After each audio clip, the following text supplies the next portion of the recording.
Hi all, welcome to football arena. കഴിഞ്ഞ April മാസത്തിലായിരുന്നു Mohamed Salah ലിവർപൂളുമായുള്ള തൻ്റെ കോൺട്രാക്റ്റ് പുതുക്കിയത്. അതുപ്രകാരം 2027 വരെ അദ്ദേഹത്തിന് കരാർ അവശേഷിക്കുന്നുണ്ട്. നിലവിൽ 20 മില്യൺ പൗണ്ടാണ് അദ്ദേഹത്തിൻ്റെ സാലറി ആയിക്കൊണ്ട് വരുന്നത്. സൗദി അറേബ്യയുടെ വലിയ ഒരു താല്പര്യം നിലനിൽക്കുന്ന സമയത്തായിരുന്നു സലാ ലിവർപൂളുമായി കോൺട്രാക്റ്റ് പുതുക്കിയത്. പക്ഷേ താരത്തിന് വേണ്ടിയുള്ള ശ്രമങ്ങൾ സൗദി അറേബ്യ അവസാനിപ്പിച്ചിട്ടില്ല എന്നാണ് റിപ്പോർട്ടുകൾ ചൂണ്ടിക്കാണിക്കുന്നത്.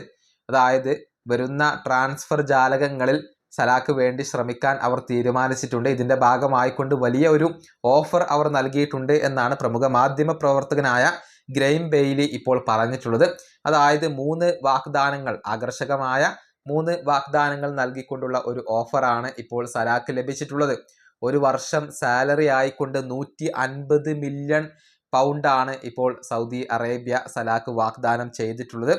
കൂടാതെ സൗദി അറേബ്യയുടെ ടൂറിസം അംബാസഡർ ആയിക്കൊണ്ട് അദ്ദേഹത്തെ പരിഗണിക്കാം അല്ലെങ്കിൽ നിയമിക്കാം എന്ന ഒരു ഓഫർ അദ്ദേഹത്തിന് നൽകിയിട്ടുണ്ട്.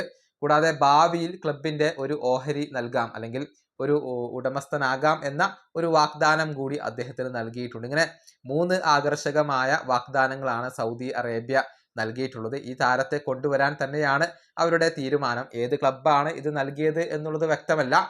നേരത്തെ അൽ ഇത്തിഹാദ് ഈ താരത്തിൽ താല്പര്യം പ്രകടിപ്പിച്ചിരുന്നു. പക്ഷെ ഇപ്പോൾ ഏത് ക്ലബ്ബാണ് ഈ ഒരു ഓഫർ നൽകിയത് എന്നുള്ളത് വ്യക്തമല്ല. എന്നാൽ സൗദി അറേബ്യ അദ്ദേഹത്തിന് വേണ്ടി നല്ല രൂപത്തിൽ ശ്രമിക്കുന്നു എന്നുള്ളതാണ് അറിയാൻ സാധിക്കുന്നത്.